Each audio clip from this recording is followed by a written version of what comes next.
अल्लाहु अल्लाहु अल्लाहु। भाई ये खूंटा यहाँ पर किसने लगाया? भैया लोग जानवर लेने के लिए गए हुए, जानवर बंधेंगे यहाँ पे। तो भाई ये मेरा घर है, मैंने अपनी गाड़ी यहाँ पार्क करनी होती है। अब अपनी गाड़ी बाहर पार्क कर लें, यहाँ तो जगह नहीं है, ईद तक जानवर बंधेंगे। बाहर कहाँ लेकर जाऊं पार्क करने? यार अजीब, मुझे तो समझ नहीं आती आप लोगों की।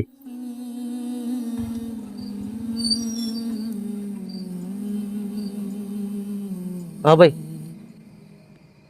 ये रास्ता क्यों बंद है? कुर्बानी के जानवर आए हुए हैं इसलिए कनात बांधे हुए हैं। क्या तुम्हारे घर जाने का रास्ता यही है?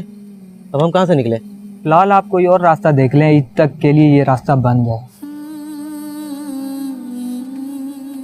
अल्लाह हिदायत दे तुम लोगों को।